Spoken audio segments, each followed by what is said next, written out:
بعض اوقات ہم جناب عبادت گزار بھی ہوتے ہیں، تلاوت قرآن کرنے والے بھی ہوتے ہیں، حج اور عمرے کرنے والے بھی ہوتے ہیں۔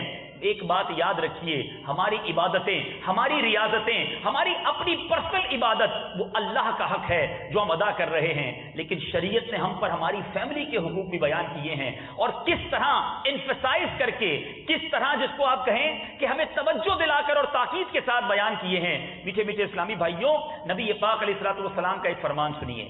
میرے آقا فرماتے ہیں، اور اس کی راویہ بھی بی بی عائشہ صدیقہ رضی اللہ تعالی عنہا ہیں، میرے آقا فرماتے ہیں قال رسول اللہ صلی اللہ علیہ وسلم خیرکم خیرکم لأہلہ وانا خیرکم لأہلی۔ میرے آقا فرماتے ہیں تم میں بہتر شخص وہ ہے جو اپنے گھر والوں کے ساتھ بہتر ہے، اور پھر آقا خود فرماتے ہیں میں اپنے گھر والوں کے لیے تم سب سے بہتر ہوں۔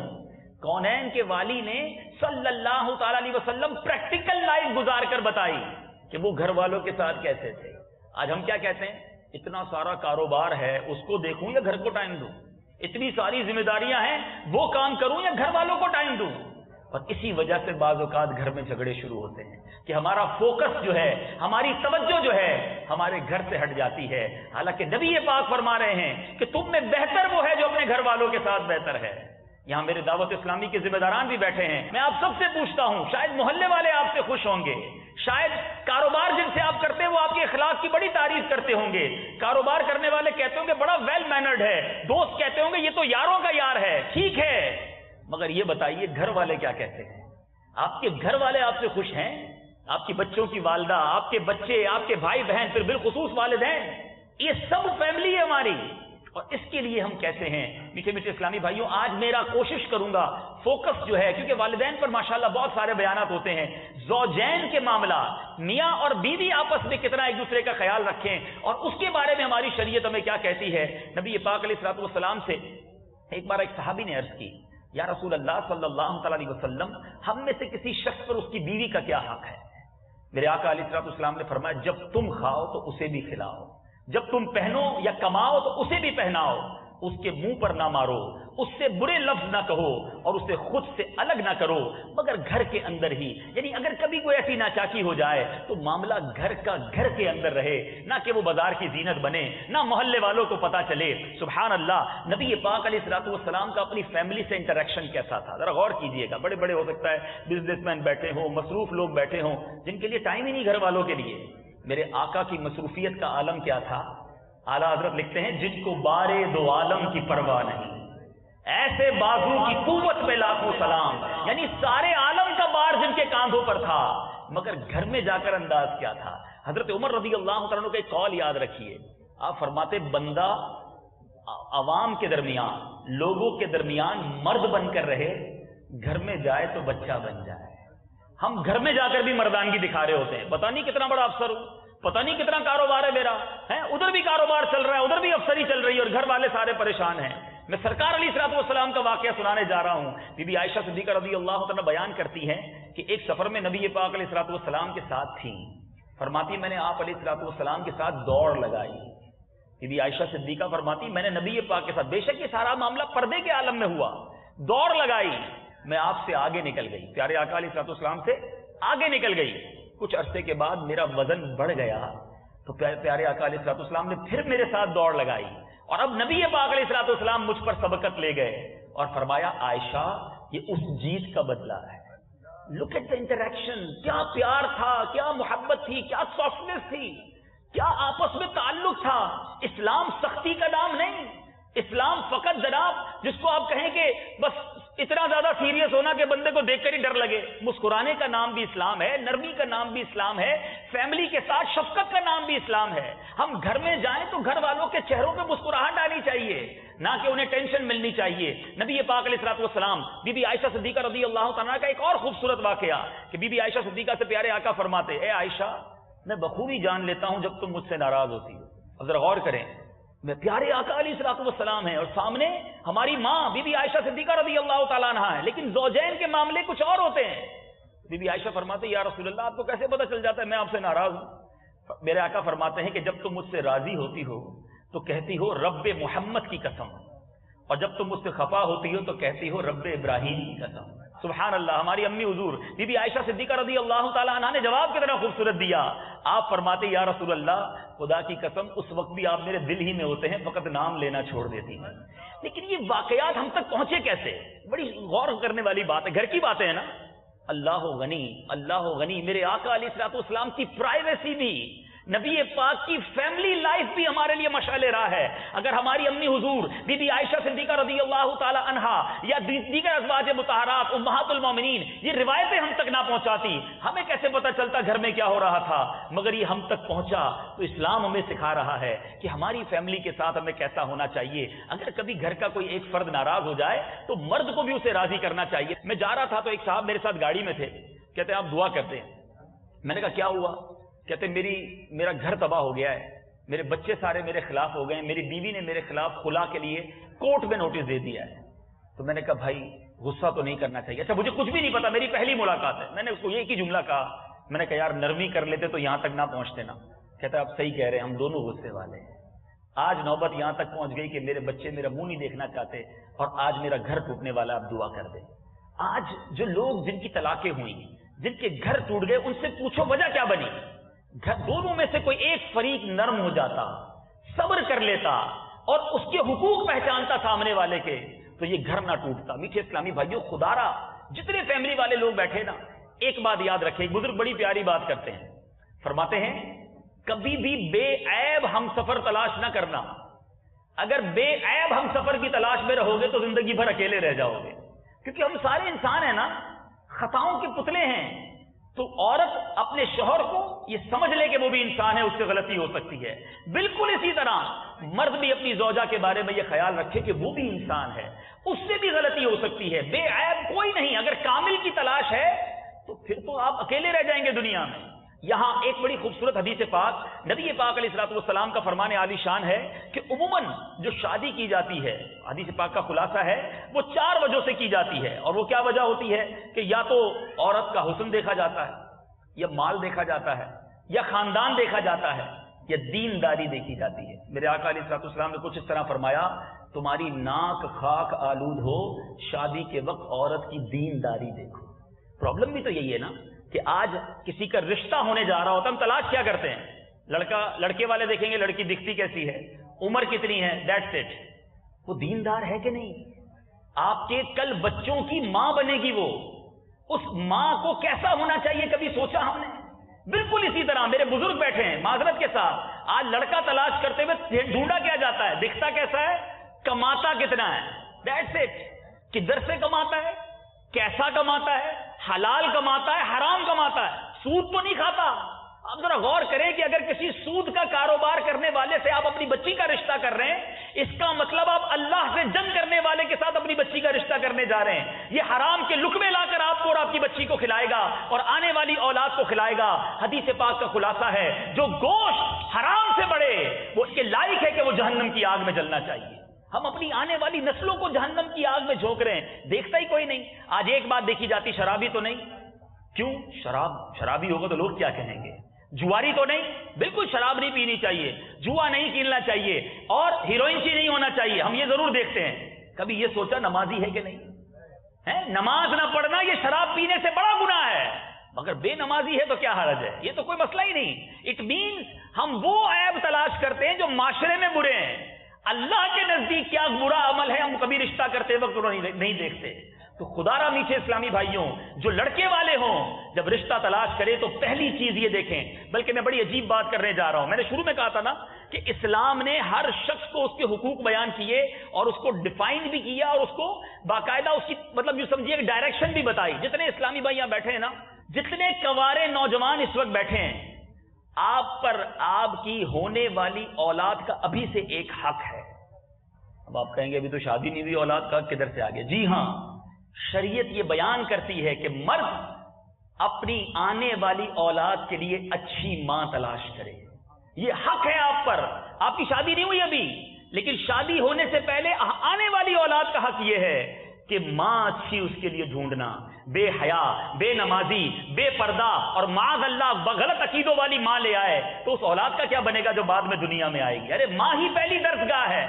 آج دیکھتا ہی کوئی نہیں کہ میں جس بچی کو, اچھا ایسا بھی ہوتا ہے کہ بچی با پردہ, آپ نے بڑی ٹرین کیا اسے، ساری زندگی پردہ کراتے رہے، نظر و نیاز اولیاء کرام کی محبت پلاتے رہے، صحابہ کے گیت گانے والی بناتے رہے، اسے دیندار ماحول میں آپ نے بنایا، اور شادی کر کے ایسے جگہ پر ہاتھ میں دے دیا کہ پردہ بھی گیا، عقیدے بھی برباد ہو گئے۔ ارے یہ آپ نے ظلم کیا اپنی بچی کے ساتھ۔ بالکل اسی طرح لڑکے والے سوچیں کہ آج میں جو لڑکی اپنے بیٹے کے لیے ڈھونڈنے نکلا ہوں، اس کا عقیدہ اللہ کے بارے میں کیا ہے، اللہ کے نبی کے بارے میں کیا ہے، صحابہ اور اولیاء کے بارے میں وہ کیا عقیدہ رکھتی ہے۔ کہیں ایسا تو نہیں کہ ایسا دماغ لے کر آ رہی ہے کہ میرا بیٹا بھی بے عقیدہ ہو جائے اور آنے والی نسلیں برباد ہو جائیں۔ یہ مین چیزیں ہیں میٹھے اسلامی بھائیوں۔ ہمارے یہاں بڑا عجیب انوائرمنٹ ہے، شادی ہوتے وقت بہت لمبی لسٹ تو بنتی ہے، ہال کون سا ہوگا، کپڑے کون سے سلوائے جائیں گے، کھانے میں کیا کیا پکانا ہے، اور جناب سارا مہینہ تیاری ہوں گی۔ کبھی یہ سوچا کہ جس لڑکی اور لڑکی کی شادی ہو رہی ہے اس بیٹے کو کچھ نکاح کے مسائل پتہ ہیں کہ نہیں؟ طلاق زہار کے کچھ مسائل اسے معلوم ہے، کنایا کی باتیں پتہ ہیں کہ کل شادی کے بعد ایسا جملہ ہی نہ کہہ بیٹھے کہ عورت ہی حرام ہو جائے۔ بالکل اسی طرح کیا ہم نے کبھی اس لڑکی کو بٹھا کر کسی عالمہ اسلامی بہن، کسی مدنیہ کے پاس کسی کے ساتھ بٹھایا یا کوئی کتاب ہی دے دی کہ بیٹا شادی کے بعد تم پر شریعت یہ حکم نافذ کرتی ہے؟ اس کی کسی کو فکر نہیں، حالانکہ ایک اہم فریضہ، ایک اہم سنت ادا ہو رہی ہے۔ نہیں، کپڑے کون سے سلوانے ہیں، بیوٹی پارلر کون سا ہوگا، ہال کون سا ہوگا، لمبی لمبی لسٹیں بنتی رہیں گی۔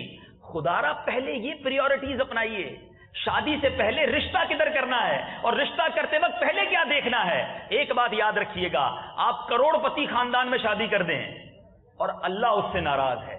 ذرا میں آپ سے سوال کرنا چاہتا ہوں، ہم کیا دیکھتے ہیں کماتا کتنا ہے، رہتا کدھر ہے، خاندان کون سا ہے، ٹاپ لیول کا خاندان ہے، بہت وی آئی پی ایریا میں رہتا ہے اور کروڑوں پتی ہے، بہت سارے نوکر چاکر ہیں، اور رب اس سے ناراض ہے۔ بتاؤ یہ میری بیٹی کے لیے اچھا رشتہ ہے؟ ارے جس سے اللہ ناراض ہے میں اس کو بیٹی دے رہا ہوں، برباد ہو جائے گا، وہ بھی برباد ہوگا، آخرت بھی برباد ہو جائے گی۔ اور یہ غریب آدمی ہے، مشکل میں ہے، نظر آ رہا ہے کہ کوئی زیادہ فرمایا نہیں، مگر اللہ اور اس کے رسول اس سے بہت راضی ہیں۔ ارے جس سے رب راضی ہے اس کی دنیا بھی اچھی ہو جائے گی، آخرت بھی اچھی ہو جائے گی۔ ہم نے دیکھا ہے دنیا میں اچھے خاصے کروڑ پتی لوگ برباد ہو جاتے ہیں، کاروبار کولیپس ہو جاتا ہے، بندہ دیکھ کر دیتا ہے بڑے گھر میں بچی دے رہا ہوں، تھوڑے دنوں بعد اس کا بڑا گھر بھی بک جاتا ہے، وہ روڈ پہ آ جاتا ہے۔ اور نیک صالح اچھے مسلمان، سچے مسلمان، ایک نارمل خاندان میں شخص جو اپنی بچی کا ہاتھ دیتا ہے، اللہ اسے اتنی ترقی دیتا ہے کہ دنیا دیکھتی ہے، کیونکہ رب راضی تھا نا، رزق دینے والا رب ہے، عزت دینے والا رب ہے۔ تو خدا را اپنی پریورٹیز سیٹ کیجیے۔ اور آج میں نے کچھ ایک دو حدیثیں سنائی کہ ہمیں اپنے فیملی کے ساتھ مردوں کو کیسا ہونا چاہیے، بالکل اسی طرح اب عورت کی بات کر لیتے ہیں۔ شریعت عورت کو کیا سمجھاتی ہے، اور یہ ماں کو چاہیے کہ اپنی بچی کو سمجھا کر بھیجے، بیٹا وہاں جا کر کسی کی بات نہیں ماننا، اپنی ساس کو تو الٹا ہی جواب دینا، زیادہ خدمت مت کرنا ورنہ سر پہ چڑھ جائیں گے، پہلے تو سکھایا ہی جاتا ہے۔ میٹھے اسلامی بھائیوں، آپ خود بربادی، میری وہ اسلامی بہنیں، یہ عجیب کانسیپٹ ہے کہ عورت ہی عورت کی دشمن بنتی ہے۔ پہلے ماں اس کی غلط تربیت کرتی ہے اور ادھر ساس بھی چھری چاقو تیز کیے بیٹھی ہوتی ہے کہ آنے دو سارے غصے اسی پہ اتارنے۔ یہ غور کریں، حالانکہ اگر عورتیں یہ اسلامی بہنیں یہ ریئلائز کر لیں، پرابلم یہی ہے کہ جس طرح ماں اپنی بیٹی کو بیٹی سمجھتی ہے، اگر بہو کو بھی بیٹی سمجھنے لگ جائے تو کوئی پرابلم نہیں۔ آپ دیکھیں ہمارے گھروں میں بھی بہنیں ہیں، ماں سے بعض اوقات الجھ بھی پڑتی ہیں، لیکن ماں تو نہیں لڑتی ان سے، کیونکہ بیٹی ہے نا، تھوڑی دیر میں معاملہ سیٹل ہو جاتا ہے۔ بہو ایک جملہ سامنے کہہ دے، اب ختم جناب، بہو ہو کر سامنے کہہ دیا، ارے اس کو بھی بیٹی سمجھ لو۔ بالکل اسی طرح اگر جو بہو گئی ہے وہ اس ساس کو بھی اپنی ماں سمجھ لے، جس طرح میری ماں مجھے آدھی رات کو اٹھا کے پانی کا کہتی تھی، میں اٹھ کے پانی دیتی تھی، اب یہ میری ماں ہے۔ اصل پرابلم یہ ہے، سمجھنے سمجھانے کا پرابلم ہے۔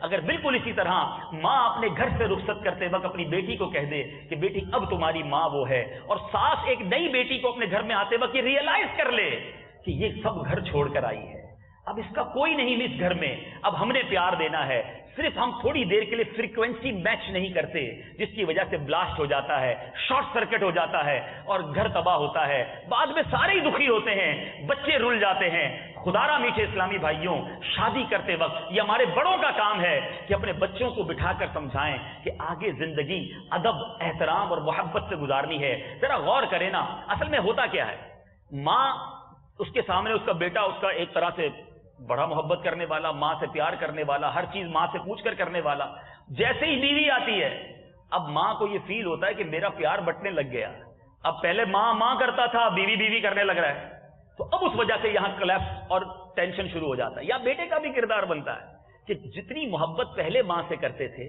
یکسر ماں کو بھول جاؤ گے تو ماں کو بھی شوق لگے گا اور کچھ ماں کی محبت میں بیوی پر ظلم کرنا شروع کر دیتے ہیں. یہ بھی نہ کریں کیونکہ وہ بھی گھر چھوڑ کر آئی ہے. یہاں بہت بڑا کردار مرد کا بھی بنتا ہے کہ وہ بیلنس کس طرح کرے. لیکن اگر یہ تینوں کردار ساس بہو اور شوہر یا بیٹا کہہ لیں, اگر یہ تینوں اپنا کردار شریعت کے تقاضوں کے مطابق بنا لیں تو گھر امن کا گہوارہ بن سکتا ہے. سبحان اللہ. نبی پاک علیہ الصلوۃ والسلام کی ذرا حدیث تو سنیے. نبی پاک علیہ الصلوۃ والسلام کا فرمان کہ اللہ تعالیٰ نے شوہروں کو بیویوں پر حاکم بنایا ہے اور بہت بڑی بزرگی دی ہے. اس لیے ہر عورت پر فرض ہے کہ وہ اپنے شوہر کا حکم مانے اور خوشی خوشی اپنے شوہر کے ہر حکم کی تابع داری کرے. نبی پاک علیہ الصلوۃ والسلام نے فرمایا اگر میں خدا کے سوا کسی دوسرے کے لیے سجدے کا حکم دیتا تو میں عورتوں کو حکم دیتا کہ وہ اپنے شوہروں کو سجدہ کیا کریں. یہ اسٹیٹس اسلام نے بیان کیا. ایک اور جگہ نبی پاک علیہ الصلوۃ والسلام نے فرمایا جس عورت کی موت ایسی حالت میں آئے کہ مرتے وقت اس کا شوہر اس سے خوش ہو وہ عورت جنت میں جائے گی. اب بتاؤ جنت مل جائے گی اگر آپ کا شوہر آپ سے خوش ہو جاتا ہے. تو اسلامی بہن کو یہ ذہن بنانا چاہیے کہ اگر بعض اوقات مرد اونچی آواز میں بات بھی کرتا ہے, چڑچڑا بھی ہے, تو مجھے جنت چاہیے. اور یہاں بڑی خوبصورت بات, اسلام دیکھو کتنا خوبصورت مذہب ہے. عورت کی بدتمیزی پر مرد پر لازم تھوڑی ہے کہ اس سے لڑائی کرے. میں آپ کو ایک بزرگ, میں نے حضرت عائشہ صدیقہ رضی اللہ تعالیٰ عنہ کا واقعہ سنایا. کیا خوبصورت ماحول تھا میرے آقا علیہ الصلوۃ والسلام کے کاشانے میں. ایک بزرگ کے بارے میں کیا آتا ہے, بہت بڑے بزرگ ہیں اور بہت بڑا نام ہے. آپ کی سیرت کے بارے میں آتا ہے کہ آپ کی زوجہ جو تھی وہ آپ سے بہت لڑا کرتی تھی. حضرت سیدنا احمد کبیر رفاعی رحمۃ اللہ تعالیٰ علیہ, ایک مرید جو کئی مرتبہ آپ کو خواب میں جنت میں دیکھ چکا تھا, آپ کا مرید بھی تھا اور آپ کو جنت میں دیکھتا خواب میں. اس نے کہا کہ حضور سے ملنا چاہیے. بتایا نہیں تھا اپنے پیر صاحب کو. ملاقات کے لیے گھر پہنچا. جب گھر پہنچا تو آپ کی زوجہ کو آپ سے لڑتے پایا, زبردست بدسلوکی ہو رہی ہے. تو اب آپ کو مرید پتہ کیا سمجھا کہ حضرت جو ہے وہ اس بیوی سے جان چھڑانا چاہ رہے ہیں لیکن مہر کی رقم اتنی زیادہ ہے کہ طلاق نہیں دے سکتے. تو اس نے کیا کیا, تھوڑے پیسے جمع کیے اور حضرت کے پاس آیا کہ حضرت یہ لیجیے مہر کی رقم, اس بدتمیز عورت کو طلاق دیجیے. کہاں اس کی آپ تکلیفیں اٹھا رہے ہیں. سبحان اللہ. حضرت شیخ احمد رفاعی رحمۃ اللہ تعالی نے کیا جواب دیا کہ اگر میں اس کی بد زبانی اور بد سلوکی پر صبر نہ کرتا تو کیا تم مجھے جنت میں دیکھ پاتے. تم خواب میں جو مجھے جنت میں دیکھتے ہو, یہ میں اس کی بد سلوکی پر جو صبر کر رہا ہوں اللہ نے مجھے یہ اس کا اجر دیا ہے. تو دونوں طرف اجر ہے. اگر آپ کے ساتھ کوئی تکلیف سے پیش آئے تو ہر معاملے کا جو حل ہے وہ ٹٹ فور ٹیٹ میں نہیں ہے, جیسے کو تیسا. ایک جملہ اس نے کہا جب تک میں 10 جواب نہ دوں مجھے چین نہیں آئے گا, صبر کر لے. آپ نے وہ واقعہ کتنی بار سنا ہوگا, مگر واقعہ ہی سناتے صبر نہیں آتا. ایک بار ایک بڑا گناہگار شخص تھا اور اس کا انتقال ہو گیا. انتقال ہونے کے بعد کسی نے خواب میں دیکھا کہ کیا معاملہ ہوا. تو اللہ تعالیٰ نے مجھے بخش دیا کہ تو بڑا گناہگار تھا, تیری مغفرت کیسے ہو گئی. گناہگار تو تھا مگر ایک بار کھانا بنایا میری بیوی نے اور بڑا نمک ڈال دیا. غصہ تو بڑا آیا کہ یہی پلیٹ اٹھا کر منہ پہ مار دوں. ایسے ہوں گے ہو سکتا ہے شیر ببر یہاں بھی جو یہ کارنامے کرتے ہوں گے. کھانا خراب ہوا تو تھپڑ مار دیا, برتن اٹھا کے توڑ دیا, چائے غلط بن گئی, ٹھنڈی ہو گئی تو جناب چائے پھینک دی. یہ نہ کیا کرو. سنو, وہ گناہگار تھا, عبادت گزار نہیں. کہتا ہے مجھے فیل ہوا کہ میں بدلہ لوں بیوی سے. پھر خیال آیا کہ یار میری بیوی نے میری زوجہ نے ایک غلطی کی ہے, میں بدلہ لینے کے لیے تیار ہو گیا ہوں. میں تو اللہ کی روزانہ نافرمانی کرتا ہوں, وہ تو مجھ سے بدلہ نہیں لیتا, وہ تو مجھ پر کوئی سزا نہیں دیتا. کہتا ہے یہ سوچ کر میں نے کچھ نہیں کہا. سنیے گا, ایک تو ہوتا ہے نا ریپلائی دینا. کہتا ہے میں نے نہ معافی کی نہ کچھ نہیں کہا, بس دل ہی دل میں معاف کر دیا, کھانا کھانے لگا. اللہ دلوں کے حال جانتا ہے. فرمایا مرنے کے بعد مجھے بتایا گیا اس دن جو تم نے بندہ ہو کر میری بندی کو معاف کیا تھا, میں تو سب سے بڑا معاف کرنے والا ہوں, جا میں نے تیرے سارے گناہ معاف کر دیے. ارے کیا پتا آپ کا ایک چپ رہ جانا, آپ کا ایک بدلہ نہ لینا اللہ کو کتنا پسند آ جائے. کیوں بیوی کی ہر خطا پر سزا دینی ہے, اور کیوں اپنے ہماری اسلامی بہنوں کو اپنے شوہر سے ہر بات کا بدلہ لینا ہے. نہیں, درگزر کرو یار, زندگی بہت تھوڑی ہے, یہ خوشیوں میں گزاریں, مسکراتے ہوئے گزاریں, درگزر کر کے گزاریں. کونین کے والی صلی اللہ تعالی علیہ وسلم کی فیملی ہمارے سامنے ہے. میرے آقا علیہ الصلوۃ والسلام ساری امت کا بار ہوتے ہوئے گھر میں کس طرح خوش و خرم رہا کرتے, گھر کا سودا سلف لے جاتے, گھر والوں کے ساتھ کام کیا کرتے. اچھا بچوں سے پیار نہیں کرتے لوگ, گھر والوں کو تو تھوڑا بہت ٹائم دے دیا, بچے اچھے نہیں لگتے کچھ لوگوں کو. ارے نہیں میٹھے اسلامی بھائیوں, ہماری شریعت ہمیں بچوں کے بارے میں کیا حکم دیتی ہے. سبحان اللہ. نبی پاک علیہ الصلوۃ والسلام کی کیا سیرت تھی کہ میرے آقا علیہ الصلوۃ والسلام حسنین کریمین کو کاندھوں پہ سواری کروایا کرتے. میرے آقا علیہ الصلوۃ والسلام اپنے مدینہ منورہ کے بچوں سے کس قدر پیار کیا کرتے کہ ایک بار میں نے ایک روایت پڑھی, سبحان اللہ, ایک بار مدینہ پاک کے بچے پیارے آقا علیہ الصلوۃ والسلام کے پاس آئے. نبی پاک نے بچوں کو دور بھیجا اور کہا دوڑو اور دیکھو کون مجھے سب سے پہلے ہاتھ لگاتا ہے. آپ ذرا سوچیں یار, کتنی سافٹ لائف ہے. ہم سمجھتے ہیں اسلام بڑا اسٹرکٹ مذہب ہے, کوئی مسکراہٹیں نہیں ہے, کوئی سافٹنس نہیں. میرے آقا فرماتے ہیں دوڑ کے آؤ, دیکھو کون مجھے ہاتھ لگاتا ہے. مدینے کے بچے دوڑتے ہوئے آتے ہیں, کوئی پیارے آقا کے پہلو میں گرتا ہے, کوئی ہاتھ پہ گرتا ہے, کوئی سینے آ کے گرتا ہے, اور پیارے آقا مسکرا رہے ہیں. کیا خوبصورت ماحول ہوگا یہ کہ ہم اپنے بچوں کے ساتھ, اپنے خاندان کے بچوں کے ساتھ یہ رویہ اپناتے ہیں. اور میں آپ کو ایک اور عجیب بات بتانے جا رہا ہوں, جو خاص طور پہ مذہبی اسلامی بھائی ہے نا, داڑھی والے ہیں, امامے والے ہیں, تو سبحان اللہ, میں آپ کو ایک بڑی اہم بات بتانے جا رہا ہوں. بچوں کے ساتھ ہم جیسے مذہبی حلیے والوں کو زیادہ شفقت کرنی چاہیے. اس کی وجہ کیا ہے؟ فرام دا چائلڈہڈ, بچپن ہی سے بچوں کو اچھا لگے کہ داڑھی والے جو ہوتے ہیں بڑا پیار کرتے ہیں انکل, یہ تحفہ بھی دیتے ہیں, یہ مسکراتے بھی ہیں. ورنہ بعض اوقات مولوی صاحب کے بارے میں ڈر ہوتا ہے, بچہ جائے گا تو مولوی صاحب نے ڈانٹنا ہی ہے, پہلے نماز کا پوچھنا ہے, ہاں بھائی نماز پڑھی نہیں پڑھی, بچہ اس کو پہلے ہی دور ہو جائے گا. یعنی بچپن سے ہی اگر مذہبی لوگوں سے اسے ڈر لگنے لگا تو آگے جا کے خود کیسے مذہبی حلیے والا بنے گا؟ آپ اس کے ذہن میں شروع سے یہ ڈال دیں کہ یہ امامے والے انکل بڑے اچھے ہوتے ہیں, یہ داڑھی والے انکل جو ہوتے ہیں نا, یہ ماشاءاللہ جب بھی ملیں گے بڑا پیار کرتے ہیں, سر پہ ہاتھ پھیرتے ہیں. یہ بچے سیکھتے ہیں ان چیزوں سے. اور خاص طور پہ والد صاحب خود, بڑے بھائی خود اپنے بچوں یا اپنے چھوٹے بھائی کے ساتھ کتنا محبت کرتے ہیں, یہ بہت ضروری ہے. اور نبی پاک علیہ الصلوۃ والسلام کو ایک بار ایک بچہ دوڑتا ہوا آیا, پیارے آقا علیہ الصلوۃ والسلام نے اسے بوسہ دیا. تو ایک صاحب ساتھ ہی کھڑے تھے, کہتے یا رسول اللہ صلی اللہ علیہ وسلم, آپ بچوں کو پیار کرتے ہیں, ہم تو نہیں کرتے. نبی پاک علیہ الصلوۃ والسلام نے کچھ اس طرح ارشاد فرمایا کہ جس کے دل سے اللہ رحم نکال لے, میں اس کا کیا کر سکتا ہوں. تو یہ بڑی اہم بات ہے. شریعت بچوں کے ساتھ ہمیں کیا حکم دیتی ہے, اپنے گھر والوں کے ساتھ ہمیں کیا حکم دیتی ہے, بلکہ ہمارے گھر میں جو کام کرتے ہیں, جو ہمارے یہاں ماسیاں کام کرتی ہیں, یا ڈرائیور ہوتے ہیں, یا خان سامہ ہوتے ہیں, کسی کے ساتھ جو بھی لوگ ہوتے ہیں, ہمیں ان کا, آج غلام نہیں ہے, میں نہیں کہتا غلام کے سارے حقوق یہاں ادا ہوں گے, مگر شریعت کتنی شاندار ہے کہ نبی پاک علیہ الصلوۃ والسلام فرماتے ہیں کہ میرے آقا علیہ الصلوۃ والسلام کا فرمان ہے کہ جس کا غلام ہو اس کو کس طرح انداز اپنانا چاہیے کہ جو تم کھاؤ, حدیث کا خلاصہ ہے, وہ اپنے غلام کو کھلاؤ, جو خود پہنتے ہو وہی انہیں پہناؤ, انہیں ان کی طاقت سے بڑھ کر کسی کام کا مکلف نہ ٹھہراؤ. اگر ایسا کوئی کام ان کے ذمے لگاؤ تو اس کام میں خود بھی ان کی مدد کرو. ہم کیا کرتے ہیں, جو بچ گیا, جو پھینکنے والا ہے, چلو بھائی یہ کھلا دو, جو کپڑے پھٹ گئے وہ انہیں دے دو. یہ نفرتیں ہیں, یہ دوری ہے. آپ دیکھ لیں جو لوگ اپنے کام کرنے والوں کے ساتھ بھائیوں والا برتاؤ کرتے ہیں, اسلامی بہنیں بہنوں والا برتاؤ کرتی ہیں, ان کے ساتھ چلتے بھی بہت اچھا ہے. لیکن بعض اوقات آپ نے دیکھا ہوگا پورا گھر لٹ کے چلا جاتا ہے. کیوں؟ سارا سال ظلم کرتے رہے, آخر میں اس نے ظلم کا بدلہ لے لیا. میں نہیں کہتا وہ چوری ٹھیک تھی, لیکن یہاں بہت بڑا کردار ہماری بدسلوکی اور ہمارا جو ہے وہ مس بہیو ہوتا ہے. تو اسلام تو ہمیں اپنے غلاموں کو, ہمارے ساتھ رہنے والوں کو, غریب لوگ ہوں, انہیں بھی یہ حکم دیتا ہے کہ ان کے ساتھ اچھا برتاؤ کیا جائے. اچھا, شادی کے بعد ایک بڑا پرابلم, بچی پیدا ہو جائے, ایک بیٹی تک تو لوگ برداشت کر لیتے ہیں, دوسری بیٹی پیدا ہو گئی تو منہ بننا شروع ہو جاتا ہے, اور معاذ اللہ 3 بچیاں کے بعد تو طلاق تک کی نوبت پہنچ جاتی ہے. وہ اللہ کے بندوں, کیا بیٹا بیٹی دینا وہ عورت کے ہاتھ میں ہے؟ یہ تو رب کی کرم نوازی ہے. اور بچیوں کی پیدائش پر دکھ کرنے والوں میں آپ کو حدیث سناتا ہوں, سبحان اللہ, یہ بچیاں کتنی بڑی اللہ کی نعمت ہیں. نبی پاک علیہ الصلوۃ والسلام کچھ اس طرح ارشاد فرماتے ہیں, بیٹیوں کو برا نہ کہو, بے شک میں خود بھی بیٹیوں والا ہوں. یار ختم ہو گئی نا بات. نبی پاک علیہ الصلوۃ والسلام اپنی نسبت کر رہے ہیں کہ میں بیٹیوں والا ہوں, اور ادھر بیٹی کی پیدائش پر منہ بن جاتا ہے. ایک بار نبی پاک علیہ الصلوۃ والسلام نے کچھ اس طرح ارشاد فرمایا کہ جب کسی کے ہاں لڑکی پیدا ہوتی ہے تو اللہ تعالیٰ اس کے گھر فرشتوں کو بھیجتا ہے. سنو, بیٹے کی پیدائش پر نہیں فرمایا, بچی پیدا ہوتی ہے تو اس کے گھر فرشتوں کو بھیجتا ہے, جو آ کر کہتے ہیں اے گھر والوں تم پر سلامتی ہو. پھر فرشتے اس بچی کو اپنے پروں کے سائے میں لے لیتے ہیں اور اس کے سر پر ہاتھ پھیرتے ہوئے کہتے ہیں, یہ ایک ناتواں اور کمزور جان سے ایک ناتواں پیدا ہوئی ہے, جو شخص اس ناتواں جان کی پرورش کی ذمہ داری لے گا قیامت تک مدد خدا اس کے شامل حال رہے گی.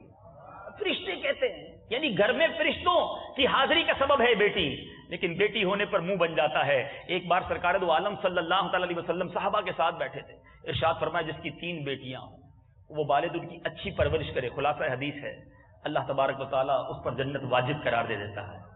ایک صحابی کھڑے ہوئے عرض کرتے یا رسول اللہ کسی کی 2 بیٹیاں ہوں تو پیارے آقا نے فرمایا 2 بیٹیاں ہوں, اچھی پرورش کرے. حدیث کا خلاصہ ہے اللہ اس پر بھی جنت واجب قرار دیتا ہے. یقین کرے جب میں یہ حدیث پڑھ رہا تھا تو یہاں تک جب پہنچا تو مجھے خیال آیا میری تو ایک ہی بیٹی ہے، برکت عطا فرمائے، ہمارے صحابہ کی قبروں پر کروڑوں انوار و تجلیات کی بارشیں برسائے۔ کتنے پیارے پیارے سوال کرتے تھے وہ صحابی، کہتے حضور جس کی ایک بیٹی ہو، نبی پاک نے فرمایا جس کی ایک بھی بیٹی ہو صحیح پرورش کرے اللہ اس پر بھی جنت واجب کرا دیتا۔ ارے بیٹیاں تو جنت میں جانے کا ٹکٹ ہے اور تم بیٹیوں کو لڑائی کرنے بیٹھ گئے۔ ایسا نہ کریں، اللہ کی رضا پر راضی رہنا سیکھیں۔ آج بھی یہ جتنے بڑے بزرگ بیٹھے پوچھو جن کی بیٹیاں ہیں، ارے بیٹا بڑا ہونے کے بعد باپ کو پوچھتا بھی نہیں ہے، بیٹی ہے جو آج بوڑھے باپ کو بھی اٹھ کر پانی پلاتی ہے اور اس کی خدمت کرتی ہے اور ہمیشہ باپ کا خیال رکھتی ہے۔ باپ سے بہت زیادہ کنیکشن ہوتا ہے بیٹی کا، تو والد کو تو خوشی بنانی چاہیے اگر اللہ کی رحمت گھر میں آئی ہے۔ آخری بار نبی پاک علیہ الصلوۃ والسلام اپنی مبارک بیٹی کے ساتھ کیا سلوک کرتے تھے؟ اللہ اللہ ہیں، آج لوگ بیٹی کا حصہ توڑ لیتے ہیں، بیٹی پیدا ہوتی تو ٹینشن شروع ہو جاتی ہے، او ہو اتنا سارا جہیز دینا پڑے گا، یہ تو میرا بہت سارا پیسہ لے جائے گی جب شادی ہوگی۔ ارے بیٹی کے ساتھ سلوک دیکھو میرے آقا علیہ الصلوۃ والسلام کا۔ خاتون جنت بی بی فاطمہ الزہرا رضی اللہ تعالی عنہا جب نبی پاک کی خدمت میں آتی تھی نا تو پیارے آقا علیہ الصلوۃ والسلام کھڑے ہو کر ان کی طرف متوجہ ہوتے۔ نبی پاک وہ ہیں کہ جن کے لیے فرشتے صفے بنائے کھڑے رہیں، صحابہ سر جھکائے کھڑے رہیں، مگر میرے آقا جب خاتون جنت آتی تو خود کھڑے ہو جاتے تھے اور پھر اپنے پیارے ہاتھ میں ان کا ہاتھ لے کر بی بی فاطمہ کے ہاتھوں کو بوسہ دیتے۔ یار کبھی تو اپنی بیٹی کے ہاتھوں کو بوسہ اس نیت سے دے دو کہ میں اپنی آقا کی سنت ادا کر رہا ہوں، اپنی بیٹی کے ہاتھ پر بوسہ دیتے اور پھر اپنے بیٹھنے کی جگہ، نبی پاک جب بیٹھے ہوتے نا اپنے بیٹھنے کی جگہ خاتون جنت کو بٹھاتے تھے اور بالکل یہی انٹریکشن سبحان اللہ نبی پاک کے ساتھ خاتون جنت فرماتی کہ جب میرے آقا ان کے پاس جاتے تو وہ بھی پیارے آقا کو دیکھ کر کھڑی ہو جاتی، نبی پاک کا مبارک ہاتھ لیتی، آقا کا مبارک ہاتھ چومتی اور پیارے آقا کو اپنی جگہ پر بٹھاتی تھی۔ کیا فیملی تھی، کیا خاندان تھا، یہ گھرانہ میرے حضور کا ہے۔ اعلیٰ حضرت سے پوچھو سکھاتے ہیں کیا بات رضا اس چمنستان کرم کی، کیا بات رضا اس چمنستان کرم کی، زہرا ہے کلی جس میں حسین اور حسن پھول۔ یہ گھرانہ میرے حضور کا ہے۔ اے میٹھے میٹھے اسلامی بھائیوں، خدا را نرمی اور پیار اور محبت گھر میں بکھیرنا شروع کیجئے، آپ کے سارے مسئلے حل ہو جائیں گے، آپ کی ساری مشکلیں حل ہو جائیں گی۔ ایک عورت کے بارے میں آتا ہے، یہ خاموشی جو ہے نا کتنی بڑی نعمت ہے۔ ایک عورت لڑاکو، ہر بات پہ لڑائی اس کے گھر میں، تو ایک بندہ گیا اور اس نے کہا کہ حضور کسی عامل کے پاس کہ یہ عورت ہے کہ بس کسی طرح جھگڑے سے باز ہی نہیں آتی ہے، تو کہا ایک کام کرو یہ تعویذ جو ہے نا اس کو دے دو کہ یہ دانت میں دبا لے اور اس کو یہ کہنا کہ یہ دانت میں دبا لے، تیرے سارے سسرال والے تیرے ہو جائیں گے۔ عورت کو جا کے دے دیا، اس نے کہا اچھا ایسا تعویذ لائے ہو، میں سسرال والوں سے جیت جاؤں گی؟ کہاں تم جیت جاؤ گی۔ تعویذ دیا، اسے دانت میں دبا لیا، 7 دن گزرے سارا سسرال ٹھیک ہو گیا۔ یہ کیسا تعویذ لے کے آئے کہ سارا سسرال محبت بھی ہو گئی، پیار بھی ہو گیا؟ پتہ چلا وہ دانت میں تعویذ دبنے کی وجہ سے 7 دن خاموش رہی، خاموش رہی تو گھر میں امن ہو گیا۔ بات بات پہ لڑائی، بات بات پہ جھگڑا، ہر بات کا جواب دینا یہ درست نہیں ہوتا۔ کبھی ایسا ہو بھی جائے، دیکھیں اگر نصیب میں لکھا ہے، ایسی آ گئی ہے یا گھر میں ایسا ماحول بن گیا ہے کہ غصہ زیادہ ہے سامنے، تو آپ نرمی اختیار کر لیں، آپ درگزر کر لیں۔ حضرت سیدنا احمد رفاعی رحمۃ اللہ تعالی علیہ کا واقعہ سنا نا تو انشاءاللہ اس صبر کا بھی ثواب ملے گا اور گھر امن کا گہوارہ بنے گا۔ روز روز کی ماں باپ کی لڑائی کی وجہ سے بچوں پر کیا اثر پڑتا ہے، کبھی آپ نے سوچا؟ بچوں کی تربیت کیا ہو رہی ہے؟ وہ والد جس کو ماں روزانہ برا بھلا کہتی ہے، جب اس کا بچہ بڑا ہوتا ہوگا تو وہ اپنی فیملی کے لیے کیا تیاری کر کے جاتا ہوگا؟ وہ بچی جو اپنی ماں کو دیکھ رہی ہے کہ اپنے والد کے ساتھ وہ اتنی بدتمیزی کر رہی ہے، اب وہ کس طرح ٹرین ہو رہی ہے۔ لیکن اگر زوجین آپس میں محبت سے پیش آ رہے ہیں، یہ پریکٹیکل دیکھ کر بچے بھی تیار ہوتے ہیں۔ اللہ کرے دل میں اتر جائے میری بات۔ اس پھر شروع میں جو بات عرض کی تھی، اس مختصر سے بیان میں فیملی کے سارے میٹر تو بیان نہیں کیے جا سکتے، کچھ چیزوں کو میں نے ہائی لائٹ کرنے کی کوشش کی ہے۔ اتنا خوبصورت مذہب ہے ہمارا کہ اگر ہم اچھی فیملی لائف گزارنا چاہتے ہیں، آپ اگر اچھے والد بننا چاہتے ہیں نبی پاک کی سیرت کو پڑھ لیجئے، اچھے شوہر بننا چاہتے ہیں سرکار علیہ الصلوۃ والسلام کی سیرت کو پڑھیے، اچھے دوست بننا چاہتے ہیں نبی پاک علیہ الصلوۃ والسلام کی سیرت کو پڑھیے، آپ اچھے لیڈر بننا چاہتے ہیں اور کوئی بڑا کام کرنا چاہتے ہیں سرکار علیہ الصلوۃ والسلام کی سیرت کو پڑھیے۔ ہر جگہ ہمارے لیے بہت خوبصورت پریکٹیکل موجود ہے۔ اللہ تعالی ہم سب کو خوشگوار سنتوں کے مطابق اور اچھی زندگی گزارنے کی توفیق عطا فرمائے۔ اس میں ایک بات ضرور عرض کر دوں کہ جب یہ بات کی جاتی ہے نا کہ فیملی کا خیال رکھیں، سافٹنس رکھیں، ان کو خوش رکھیں، بہت اچھی بات ہے، بہت ثواب کا کام ہے. بلکہ یہاں تک کہا گیا کہ جو تم اپنے گھر والوں کو کھانا کھلاتے ہو اچھی نیتوں سے کھلاؤ، یہ بھی صدقہ ہے، یہ بھی صدقے کا ثواب ہے. لیکن جب یہ باتیں سنتے ہیں نا تو لوگ کہتے ہیں چلو بھائی اب بچوں کو خوش کرنے کے لیے ہم سارے برے کام بھی کریں گے. نہیں، بچوں کو خوش کرنا ہے، فیملی کو راضی رکھنا ہے شریعت کی باؤنڈری کے اندر. اللہ کو ناراض کر کے فیملی راضی نہیں کرنی کہ چلو بھائی سب گھر والے چلو سنیما گھر چلتے ہیں، آج تم کو خوش کرتا ہوں. نہیں، حرام کام کر کے بچوں کو خوش نہیں کرنا. خوشی کے میں نے آپ کو نبی پاک کی سیرت کے واقعات بتائے نا، تو آپ محبت دے کر، پیار دے کر، شریعت کے مطابق تحفے تحائف دے کر اپنے گھر والوں کو خوش رکھ سکتے ہیں، درگزر کر کے خوش رکھ سکتے ہیں. اللہ تعالی ہم سب کے گھروں کو امن و سکون کا گہوارہ بنائے. آمین بجاہ النبی الامین صلی اللہ تعالی علیہ وسلم. میرے اعمال کا بدلہ تو جہنم ہی تھا، میں تو جاتا مجھے سرکار نے کہا جانے